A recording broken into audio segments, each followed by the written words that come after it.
bautistas. Si me preguntaran a mí qué versículo para mí representa nuestra denominación, sin duda respondería Mateo 28, del 18 al 20. La iglesia bautista es una iglesia rica en historia, rica en personajes que han sido sobresalientes. ¿Sabía usted que la mayoría de los presidentes de Estados Unidos han sido bautistas? Yo no sabía eso. Por ejemplo, Barack Obama es bautista, se congrega en una iglesia bautista.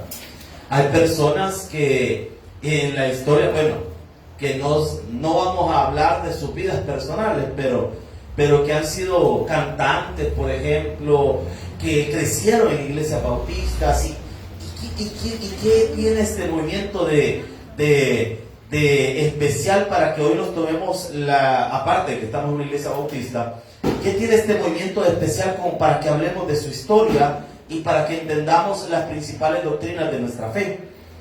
¿Sabía usted que mucho de lo que hoy conocemos como el movimiento evangélico le dio forma a la iglesia bautista? Casi todas las cosas y prácticas que la iglesia evangélica tienen su origen en la iglesia bautista.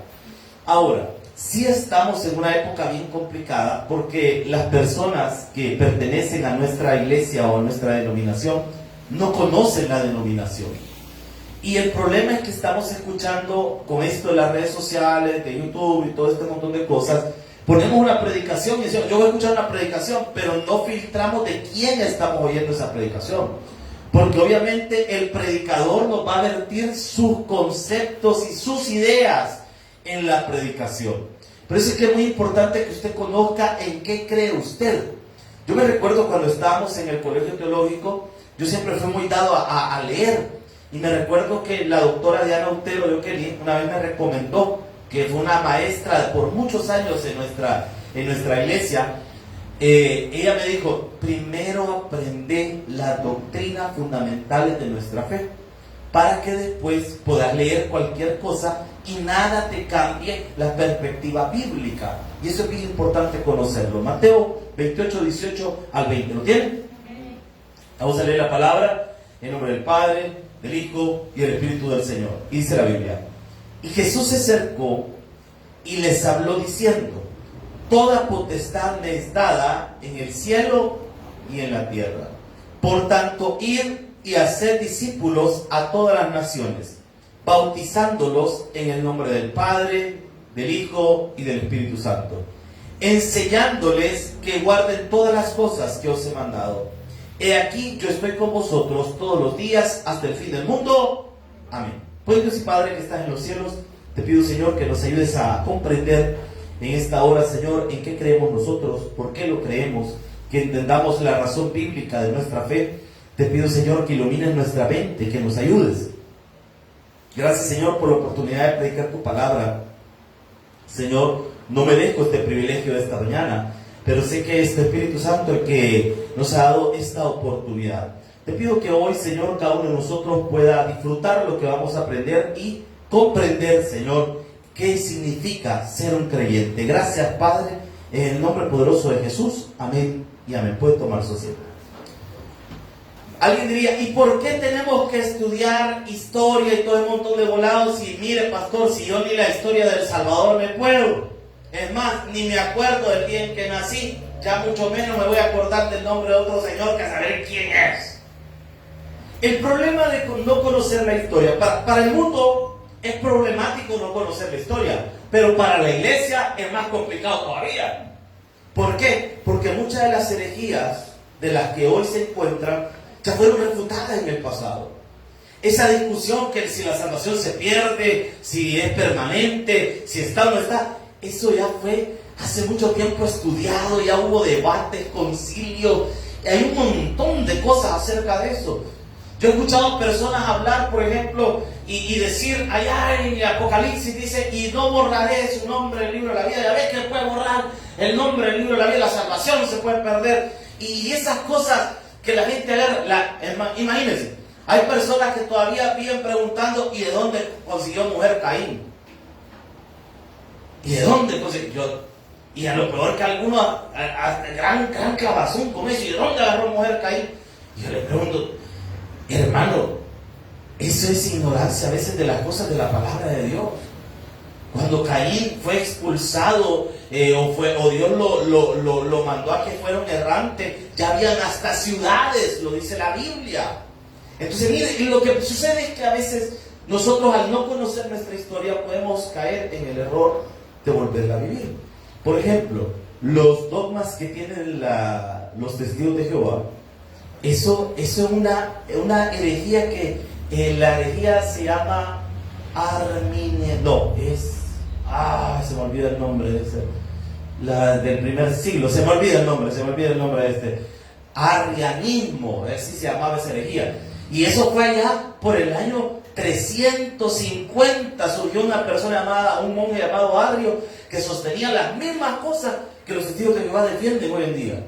¿Qué le estoy diciendo con esto? No conocer la historia nos lleva a nosotros a cometer tremendos errores en la vida y de cosas que ya pasaron otros. Ahora, no podemos hablar de la Iglesia Bautista sin hablar de dos tipos de personas. Los pre-reformadores, anótelo ahí si tienen que anotar, esto le va a servir. Los pre-reformadores y los reformadores. Para entender de dónde viene esta denominación en la cual nosotros pertenecemos, hay que entender lo que estaba pasando en aquel momento. La iglesia tradicional en aquel tiempo tenía el poder militar. Nunca se ha preguntado usted por qué en la iglesia, no sé si ustedes han visto cosas del Vaticano, cuando se hace una festividad o algo, aparecen los famosos guardias suizos. Porque anteriormente la iglesia tradicional tenía ejército, no sé si usted sabía eso. Y tenían vastos territorios en Europa que los habían conquistado la iglesia. Es más, llegó un periodo de tiempo en la iglesia antigua, o es decir, la iglesia tradicional, que ellos ponían y quitaban reyes. Llegó un punto que el Papa era básicamente la persona que decidía qué iba a pasar en Europa y qué no iba a pasar. Cuando esto se vio así, la iglesia dejó de ser un lugar religioso y se convirtió en algo político. Y aquí sucedió algo. Personas comenzaron a estudiar las escrituras y comenzaron a decir, es que la Biblia dice otra cosa. Y esta gente, a pesar de que su vida estaba en riesgo, porque en aquel momento, si usted pensaba diferente a la iglesia tradicional, lo mataban. Bueno, se desarrolló en aquel tiempo algo que se conoce como el Santo Oficio o la Santa Inquisición. ¿Y qué era eso? Eran personas a los que se les llamó inquisidores, y ellos buscaban a los rebeldes para matarlos. Si usted le escuchaban que usted hablaba diferente a lo que estaba regulado en la época, a usted lo podían matar. Mire, esto que estoy hablando es terrible. Lo que nosotros nos podamos reunir un día domingo y cantar los himnos que cantamos y predicar lo que predicamos, le costó sangre a muchas personas. Por eso es que sería irrespetuoso de nuestra parte no estudiar quiénes fueron estas personas. Porque no podemos pretender dejarle a la nueva generación una buena iglesia si no respetamos el pasado de nuestra iglesia. Entonces surgieron, vuelvo al punto, los pre-reformadores o proto-reformadores. ¿Quiénes fueron estos? Solo voy a dar los nombres. El primero lo tenemos por acá para que más o menos tenga la idea, es Pedro Baldo. Este señor que está acá, lastimosamente se ve bien pixeleada la imagen. Pedro Baldo fue uno de los primeros precursores de los movimientos protestantes. Del siguiente fue John Wycliffe, que aquí tenemos la foto también, que por cierto este señor es interesante. Este brother fue el primero en traducir la Biblia a un lenguaje vernáculo. ¿Qué quiere decir vernáculo? Que lo habla todo el pueblo. De hecho, es el traductor de la versión King James, que hasta la fecha se sigue utilizando, que es la versión de John Wycliffe. Después, otro de los proto-reformadores se llamó Jan Hus, que lo tenemos por acá. Ese ya se mira mejor, como que el pastor José, ¿eh? El siguiente es Giraldo de Savonarola. Este es interesante, porque predicaba en las calles de Milán, Italia, y llamó a una hoguera que quemara a la gente todos los libros y las cosas que estaban en contra de la palabra de Dios. A estas personas, a estos cuatro que les acabo de mencionar, se les llama los proto-reformadores o pre-reformadores. Es que la reforma no comenzó con Martín Lutero. La reforma comenzó con estos hombres que empezaron a hablar y a hacer cosas diferentes a lo que se hacía en la época. Después ya tenemos a los reformadores propiamente, que son dos personajes, Martín Lutero y Juan Calvino. Martín Lutero pegó en una iglesia 95 tesis, en la iglesia de Wittenberg, en Alemania. Pegó 95 tesis que hablaban acerca de 5 temas: la sola fe, la sola gracia, solo Cristo, la sola... Son 5 solas, me he olvidado. Disculpe que esto es solo medio, lo voy a dar el pincelazo. Estas personas que empezaron la reforma, hay algo interesante. Los reformadores no tenían la idea de salirse de la iglesia tradicional. Los reformadores, su idea era que la iglesia tradicional se reformara, de ahí viene el nombre reforma. No era separarse de la iglesia, sino conservar algunas tradiciones de la iglesia. Por ejemplo, tanto los calvinistas como los luteranos bautizaban niños. Y aquí dice ya lo que les quiero decir. Estas personas, ¿por qué bautizaban niños todavía si la palabra de Dios enseña otra cosa? Le voy a explicar. En aquel tiempo la religión era vista de una forma muy diferente a como la vemos nosotros. En aquel tiempo la religión era algo que se heredaba de los padres a los hijos. Y esa herencia tenía que ver con la forma en la que el rey gobernaba. El pueblo tenía que seguir la religión del rey. Por eso es que los reformadores no evangelizaban en sí al pueblo, sino a los gobernantes.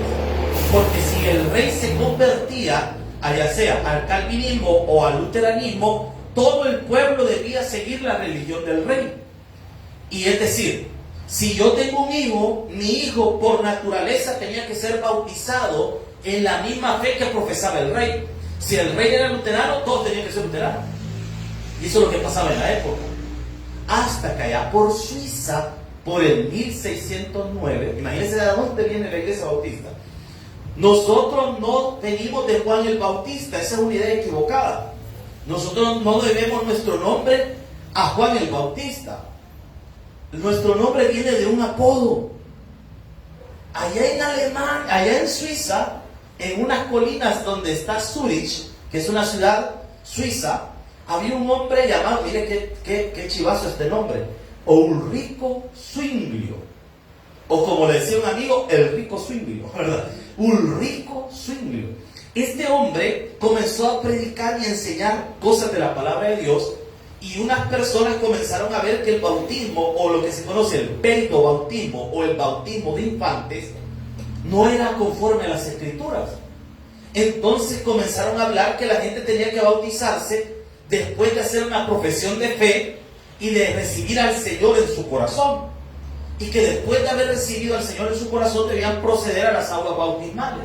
Y el primer hombre en ser bautizado fue un hombre de apellido Krebel, donde este Ulrico Zwinglio fue quien lo bautizó, y empezaron la gente a un movimiento de bautizarse, pero en masa. Y ahí nace un apodo que se le puso a esta gente, porque ellos no tenían nombre. Esa iglesia no tenía un nombre. El nombre surgió de un apodo y les pusieron anabautistas, que quiere decir como los que vuelven a bautizar o los rebautizadores. Cuando el movimiento empezó allá en Alemania, en Suiza, se extendió por Alemania, llegó a Inglaterra, y aquí viene lo interesante. Empezaron a ser perseguidos por la iglesia tradicional y por los protestantes también, por fracciones luteranas y calvinistas, y comenzaron a morir personas por volverse a bautizar. ¿Y sabe cuál era el método que escogía la gente para matar a los anabautistas? Los ahogaban. Porque decían, ustedes quieren volver a bautizarlos, vamos a bautizarlo otra vez y del todo. Y lo ahogaban. Hermano, en nuestra denominación cuando surgió fue perseguida hasta por los mismos protestantes. ¿Por qué? Porque en nuestra denominación se comenzó a predicar que la iglesia y el Estado tenían que separarse, y que ni el Estado podía interferir con la iglesia, ni la iglesia con las cosas del Estado. Después de eso, ya por el 1611, surgió un hombre. ¿Han visto ustedes Pocahontas? ¿Han visto ustedes Pocahontas? ¿Cómo se llama el novio de Pocahontas?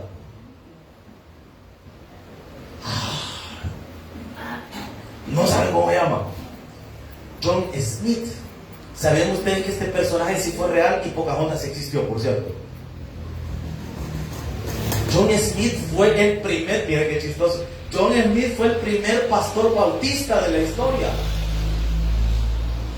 Porque John Smith comenzó a decir, bueno, no compartía totalmente las ideas del anabautismo, sino que se quiso desligar del anabautismo y formó la primera iglesia bautista.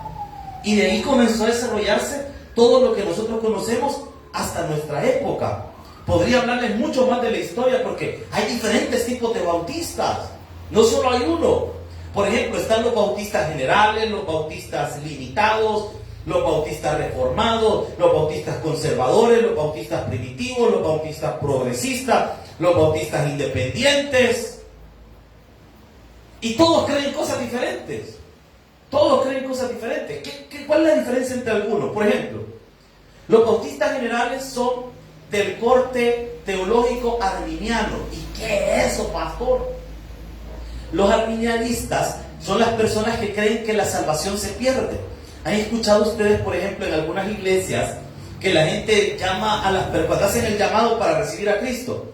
Y dicen también, si usted quiere reconciliarse con el Señor, pase al frente y reconcíliese con el Señor. ¿Han escuchado ustedes eso? Pero ¿sabían ustedes que la reconciliación no existe en la Biblia? Y los arminianistas afirman que la reconciliación es real porque creen que la salvación se pierde. ¿Y cuál es el concepto? Si usted pecó en la semana, viene el culto del domingo, el pastor hace el llamado para volver a recibir a Cristo o para reconciliarse con Él. Entonces, como usted pecó en la semana y perdió su salvación el miércoles porque no vino al culto, o no vino al estudio bíblico de jueves, o no vino el viernes porque fue de shopping o se fue a vagar, entonces, ¿qué dice el pastor? Venga y pase a reconciliarse, pues no hace que muera sin Cristo. Y la persona viene, pasa al frente y vuelve a recibir a Cristo. ¿Qué es eso? Teología arminiana. Y yo he escuchado personas, dicen, nosotros no predicamos teología, la teología eso no sirve. ¿Sabe qué está demostrando esa persona? Ignorancia. Porque todo lo que nosotros predicamos es teológico. ¿Y qué es la teología? El estudio de la Biblia, eso es teología. Y si no predicamos teología, entonces ¿qué estamos predicando? Chistes, cuentos, anécdotas, tristeza, dolor. ¿Me explico? Los bautistas particulares, por otro lado, son los bautistas que son más de un corte calvinista. ¿Y qué es el calvinismo? El calvinismo es la doctrina que habla de la selección espiritual, es decir, que Dios escoge quiénes van a ser salvos y quiénes no. Mire, esa doctrina es un poco complicada porque imagínense, aquí estamos no sé cuántas personas, una poquita, estamos ahorita unas 8, 9, 10, 20, 15 personas, no sé cuántas estamos. Según la teología calvinista, algunos de ustedes no son salvos, aunque quieran. Imagínense, o sea, ¿por qué? Porque eso Dios lo escoge. Entonces, si usted no ha sido escogido por Dios, ya es condenado. Pero algo que tiene la teología calvinista es que habla de la perseverancia de los santos. ¿Y qué es la perseverancia de los santos? Que la salvación no se puede perder. Y pastor, ¿y nosotros qué somos? Porque mire, ¿cómo es eso? Bueno, no somos ni tan arminianos ni tan calvinistas. ¿Y qué somos entonces? Nuestro pastor fundador estudió en Chattanooga, Tennessee, en un seminario de una iglesia bautista del sur. ¿Y qué son las iglesias bautistas del sur? Las iglesias bautistas del sur de Estados Unidos, que de ahí deben su nombre, son una mezcla entre arminianos y calvinistas. A esta mezcla se le llama modalismo, se le llama punto medio, o también se le conoce como molinismo, que es la unión entre el calvinismo y el arminianismo en un solo punto. Entonces, nosotros somos de esa idea. Nosotros no creemos que la salvación se pierde. Nosotros creemos que hay una perseverancia de los santos. Creemos que la salvación es para todas las personas que creen en Jesucristo como Señor y Salvador personal. Eso es lo que nosotros creemos. Ahora, dejando la historia a un lado y antes de quererlo seguir durmiendo, hablemos de los principios de nuestra iglesia. Anote, principio número 1. Vamos a ver todos los principios de nuestra denominación. Principio número 1. Se le llama principio cristológico. Anótelo ahí. Principio cristológico. y ponga un punto abajo del principio cristológico y póngale el señorío de Cristo. ¿Qué cree nuestra iglesia? Nosotros creemos en el señorío de Cristo. ¿Y qué es eso? Acompáñenme a su Biblia. Primera de Pedro capítulo 2 versículo 7. ¿Estamos aprendiendo, iglesia? Primera de Pedro 2:7. Vean lo que dice la palabra del Señor. Primera carta de Pedro capítulo 2 versículo 7. El señorío de Cristo. Esto es bien interesante. Vean lo que dice la palabra del Señor. Vea cómo nuestra denominación ve a Cristo y se va a dar cuenta que todos los puntos de nuestra iglesia son bíblicos. Ningún punto es solo porque sí, todos tienen un fundamento bíblico. 1 Pedro 2:7, ¿lo tiene, iglesia? Para vosotros pues, los que creéis, Él es precioso, pero para los que no creen, la piedra que los edificadores desecharon ha venido a ser, ¿qué dice? La cabeza del ángulo. Vamos a explicar esto. ¿Qué significa el señorío de Cristo? Significa la supremacía de Cristo sobre todas las cosas. Que el Señor es el dueño y el amo de todo lo que existe. Que todo depende única y exclusivamente del Rey de Reyes y Señor de Señores. Por eso es que dice la palabra, para vosotros, pues, los que creéis. ¿Nosotros creemos en Cristo? ¿Qué es para nosotros Él? Él es precioso para nosotros. O sea que no hay nada más hermoso para nosotros como creyentes que nuestro Señor. O sea que para nosotros como creyentes no hay nada más importante que nuestro Señor. Para nosotros dentro de la iglesia no hay una cosa más importante que adorar a nuestro Señor. Amén. Y como nosotros vemos a Cristo de esta forma, para nosotros no hay otra cosa que debemos priorizar más que la fe en nuestro Dios. Ahora, dice la palabra, pero para los que no creen, esto es para las personas que no quieren creer en Él, a pesar de todos los argumentos que nosotros les presentemos, la piedra que los edificadores desecharon. ¿Qué significa esto? Significa que los edificadores eran la nación de Israel, que estaba recibiendo la palabra y estaban edificando el reino de Dios, pero ellos desecharon a Cristo, no lo quisieron. ¿Por qué Israel desechó a Jesús? Porque Israel esperaba a un Mesías libertador de las cadenas romanas. Recuerden que cuando Jesús nació, estaba gobernando el imperio romano. ¿Me está siguiendo la iglesia? Y ese imperio los tenía subyugados a Israel. Entonces el pueblo judío esperaba de que Jesús viniera con la espada en la mano para volarle la cabeza a todo el mundo. Pero Jesús no vino de esa manera. Jesús vino como el siervo sufriente. Y hay dos palabras en hebreo para describir las visiones mesiánicas. El Ben David, la palabra Ben, B-E-N, Ben David, quiere decir hijo de David. Para el judío había dos conceptos del Mesías. El Ben David, que es la idea de que el Mesías venía como una versión del rey David moderna, a liberar a Israel de los yugos de la esclavitud romana. Y está el otro concepto, el Ben Yosef. En la palabra Ben Yosef quiere decir hijo de José y quiere decir el siervo sufriente. Es decir, que el Mesías venía a sufrir por los pecados de la nación de Israel y del mundo entero y pagar por ellos. Cuando estas dos versiones del Mesías se le pusieron enfrente a Israel, Israel no creyó en Jesús porque ellos no querían la versión del siervo sufriente. Ellos querían el libertador. Pero como Jesús venía a pagar por los pecados, no le gustó.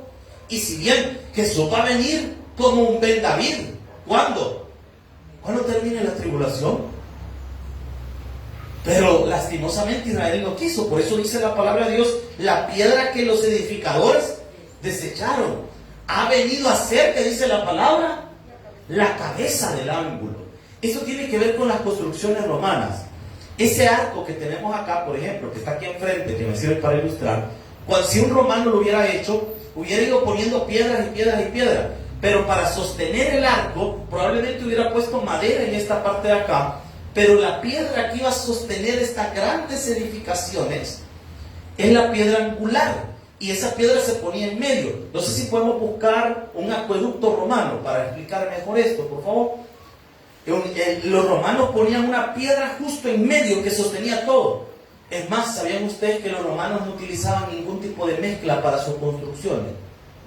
Todo era básicamente con el principio de la presión. Aquí está. Estas construcciones que usted puede observar, cualquiera, la que usted quiera, todo me sirve. Usted escoja uno, ¿no? Que le guste más. Ese le gustó más, está bueno. Esto, si usted ve, aquí en medio hay una gran piedra, si ustedes lo logran ver, esa es la piedra angular. Y esa piedra sostiene toda esa edificación. Es increíble ese nivel de ingeniería que desarrollaron los romanos. Y ponían esa piedra y esa piedra sostiene todo.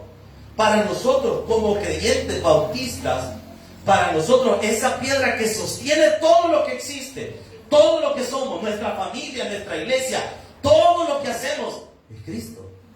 Si usted quita esa piedra, todo se le viene abajo. Esa piedra usted no la puede mover. Si usted toca esa piedra, todo se le cae. Imagínense, estas construcciones han de tener probablemente más de 2000 años o 3000 años de estar paradas. ¿Y qué lo sostiene? Una piedra.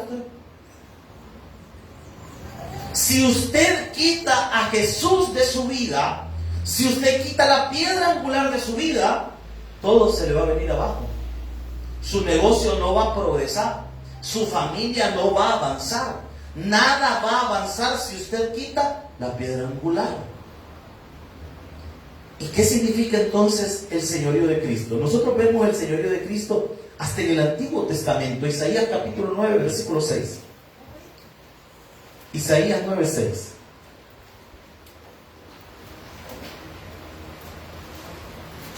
Si usted quita a Cristo de su vida, usted y yo lo perdemos todo. Por eso es importante seguir a Jesús. Y hermanos, y la fe en nuestro Señor es personal. Si alguien no quiere buscar a Cristo, es problema de él. Hermana, si sus hijos no quieren nada con Dios, es problema de ellos. Si su esposo no quiere nada con Dios, es problema de él. Si su esposa no quiere nada con Dios, es problema de él. Porque la salvación es de carácter personal. Isaías 9, 6. ¿Lo tienen? Lean lo que dice la palabra. Porque un niño nos es nacido, hijo nos es dado, y el principado sobre su hombro. Y se llamará su nombre. Vean las características que se le da a Cristo, porque estamos hablando de Jesús. Admirable, consejero. ¿Cómo le llama? O sea que Jesús es Dios.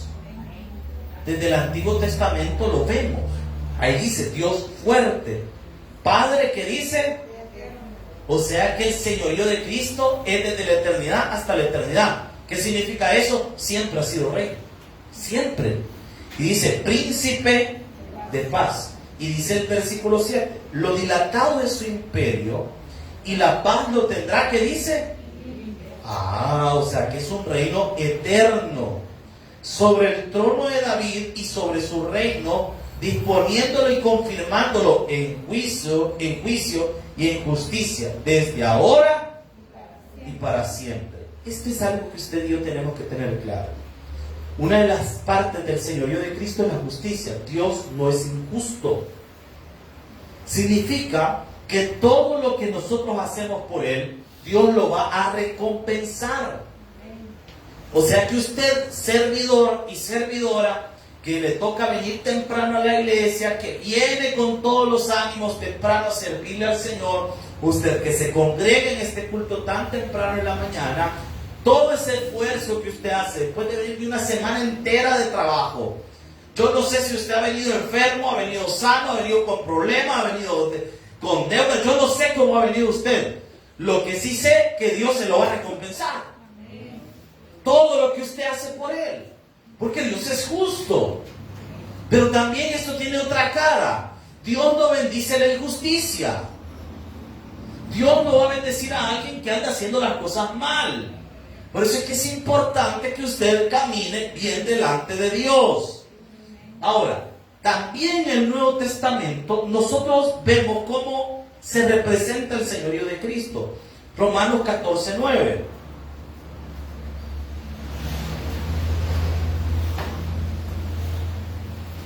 Romanos 14:9. Dice la Escritura: porque Cristo para esto murió y resucitó y volvió a vivir, para ser, que dice, Señor, así de los muertos como los que viven. Jesús es Señor de todo, hermano. Dios es el amo de la vida y de la muerte. Si usted y yo estamos sanos este día, es por la gracia de Dios. Y si estamos con alguna enfermedad o alguna dificultad, todo es para la gloria de Dios. Él es el Señor. Él es el dueño. Y cuando alguien es dueño de algo, no pide permiso para agarrar algo, porque Él es el dueño. Por ejemplo, si usted amablemente este día me invitara a su casa a almorzar, estoy profetizando. Si usted amablemente me invitara a su casa a almorzar, y llego yo a su casa y empiezo a decirle: hermano, ¿y por qué tiene el sillón ahí? Muévalo para allá, hombre. Hermano, ¿y por qué tiene los platos ahí? Probablemente, si usted tiene cierto nivel de respeto, no diría nada y solo le quedará callado, pero enojado.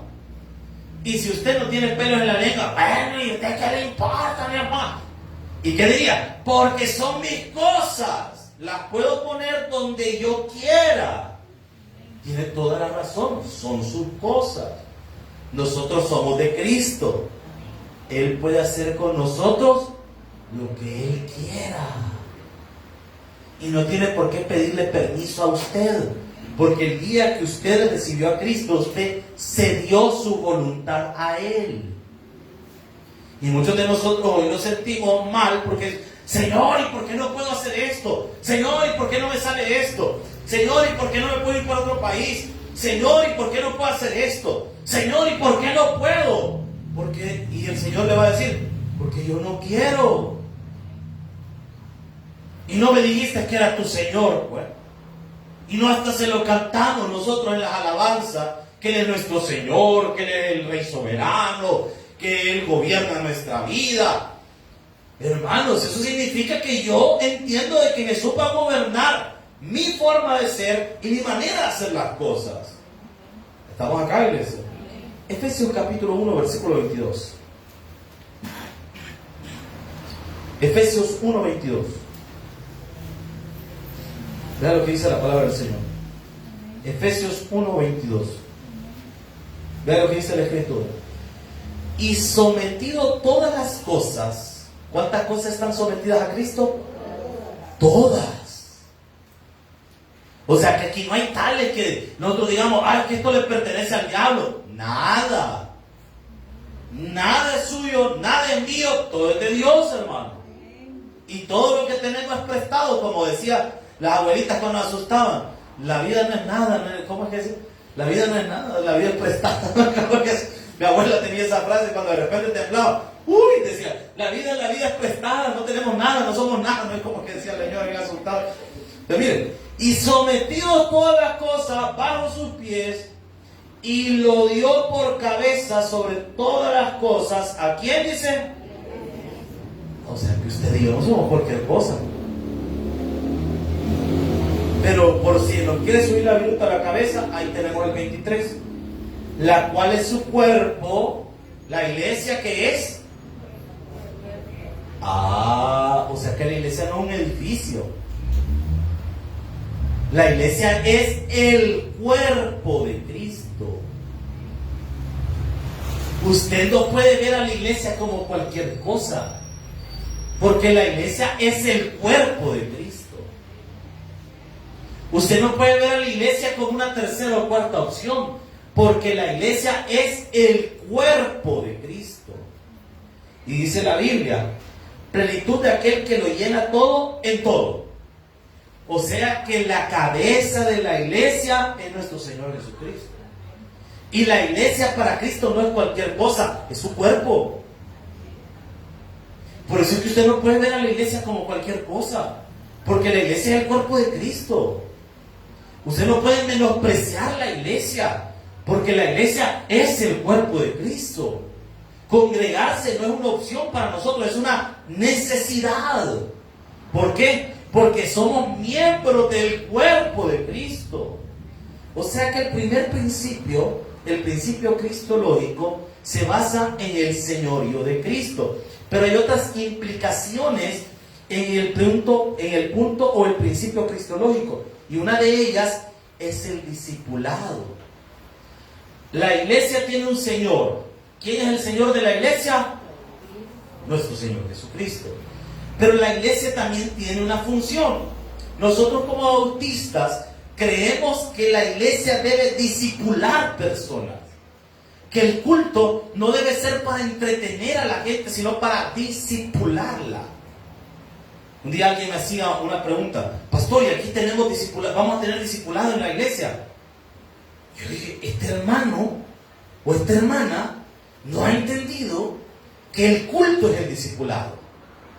No nos reunimos solo por costumbre, nos reunimos porque en el culto estamos siendo discipulados en el conocimiento de la sana doctrina. ¿Me está siguiendo?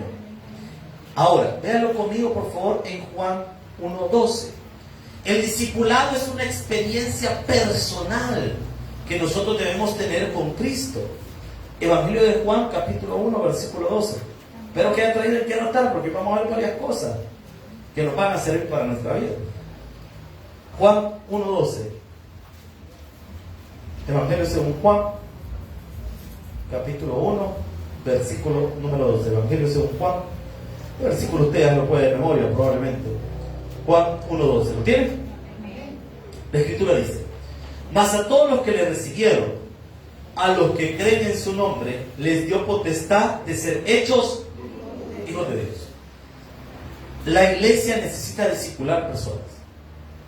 ¿Qué es lo que hacemos en la iglesia? Los ganadores de almas van a buscar a la gente.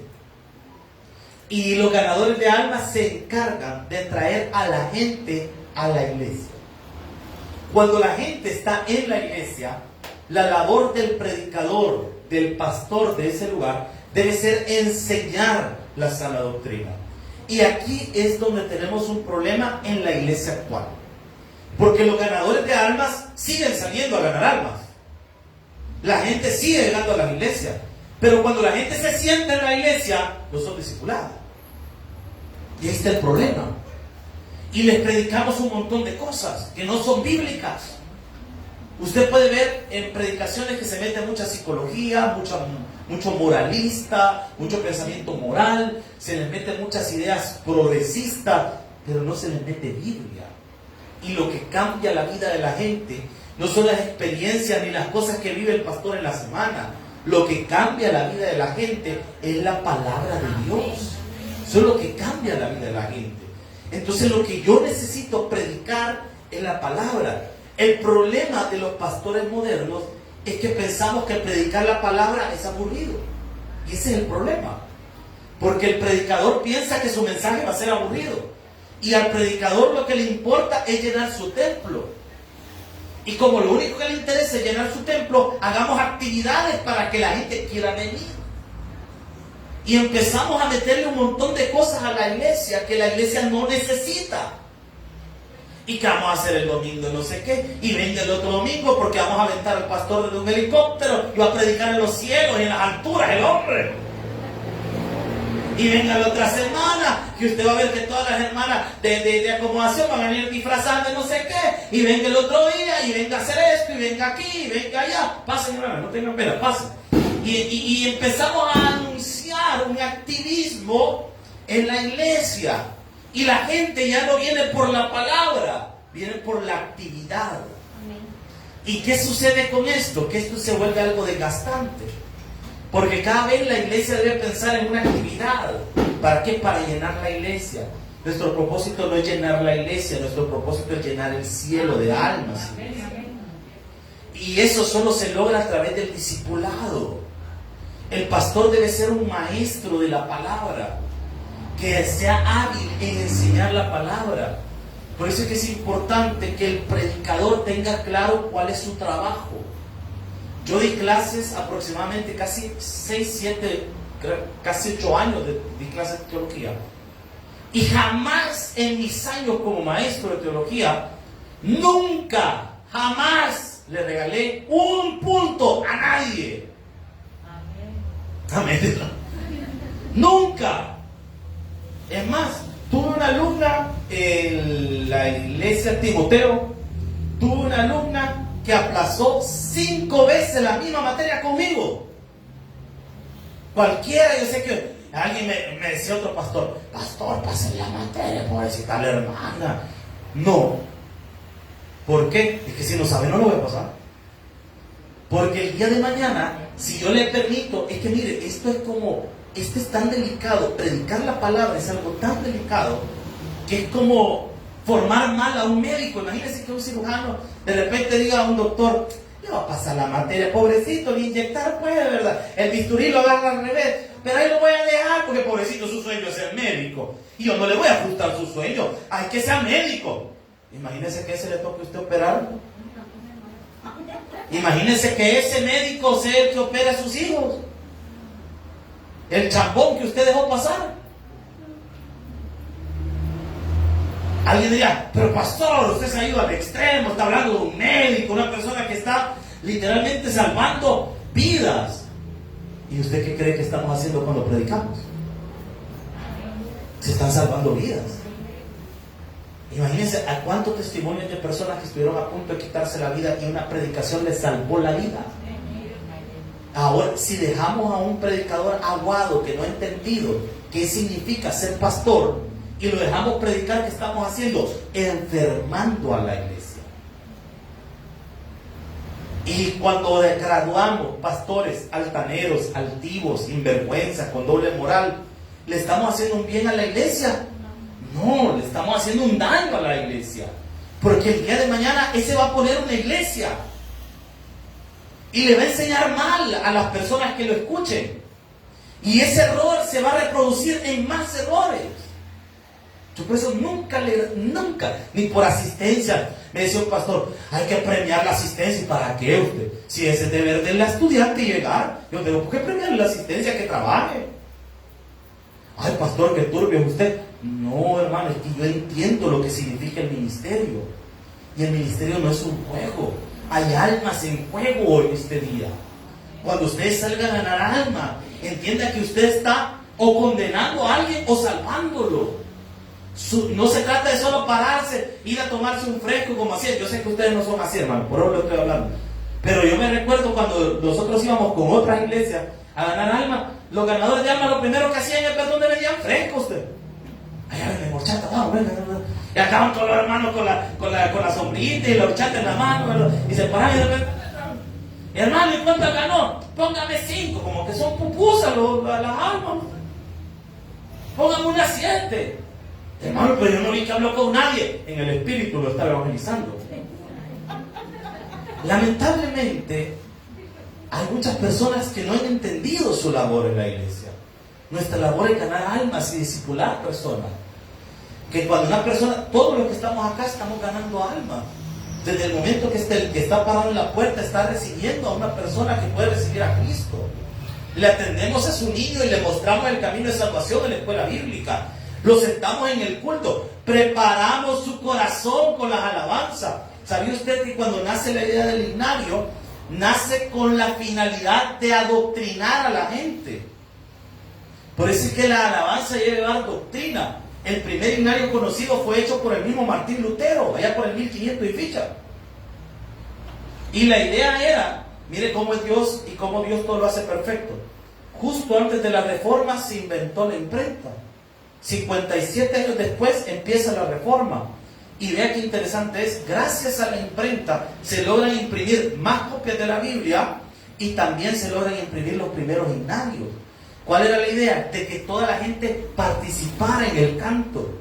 Y las primeras alabanzas que se cantaron en las iglesias fueron alabanzas con un poco de tono de lo que se cantaba en la época del medieval, del folclore propiamente alemán, y posteriormente fue avanzando. ¿Y cuál es la finalidad? Glorificar a Cristo siempre. Luego estamos acá. Efesios, acompáñenme por favor. Efesios capítulo 4, versículo 13. Efesios 4:13. Efesios 4:13. Nosotros creemos que es importante discipular a las personas en el conocimiento bíblico. Lástima que se me acabó el tiempo. Pero no se van a perder el de la 10, que ahí voy a dar la otra parte. Ahí vamos a continuar. Dice Efesios 4:10. ¿Lo tienen? Hasta que todos lleguemos a la unidad de la fe. ¿Cómo vamos a llegar todos a la unidad de la fe? Estudiando la palabra de Dios, estudiando las Escrituras. Predicar no consiste en hablar solo por hablar, o en entretener a la gente, o repetir cosas que oímos de otros. Predicar es enseñar. Todo predicador debe enseñar, pero usted no puede enseñar si no ha aprendido primero. Por eso es que la cuna de la predicación es el ser un congregante. Cuando usted se congrega, usted aprende. Y lo que usted aprende, lo va a predicar mañana. Entonces es importante, dice la Biblia, hasta que todos lleguemos a la unidad de la fe y del que dice... o sea, que se trata de conocer la Biblia. Porque ahí dice, y del conocimiento del Hijo de Dios. ¿Y dónde aprendemos del Hijo de Dios? En la palabra. Y dice la Biblia, a un varón perfecto a la medida de la estatura de la plenitud de Cristo. A través de la Biblia yo comprendo qué es lo que Cristo quiere y espera de mí. A través de la Biblia yo soy transformado. Y a través de la Biblia, todos nosotros vamos a crecer de una forma correcta y bíblica. Un fuerte aplauso al Señor. Vamos a orar. Bendito Dios que estás en las alturas. Te agradezco, Señor, infinitamente la oportunidad de estar en tu iglesia. Gracias por la vida de mis hermanos y hermanas, Señor, que han venido esta mañana, que se han hecho presentes en este primer culto. Mi oración es, Señor, para que todos sean bendecidos. Y quiero orar de manera particular y especial por las almas. Si hay alguien que no ha recibido a Jesús como Señor y Salvador personal, queremos invitarle a que en esta mañana tú nazcas de nuevo y Jesucristo habite en tu corazón. Gracias, Señor, por tu fidelidad y por tu amor. Te suplico, Señor, por el culto de las 10 de la mañana. Te pido, Señor, que tu Espíritu Santo nos regale en esta hora, Señor, un conocimiento bíblico para ser personas diferentes. Permítenos, Señor, conocer las Escrituras y ser personas, Señor, que hagan las cosas con el ánimo de honrar y glorificar tu nombre. Bendice grandemente, Señor, a los hermanos que están aquí este día. Te pido por los que vienen en camino, por todos los servidores. Ayúdanos, Señor, a crecer espiritualmente. En Cristo Jesús, nuestro Salvador. Amén y amén. Regale palmas al Señor. Póngase de pie. Vamos a cantarle al Señor. Hermana Silvana, si me hace el favor.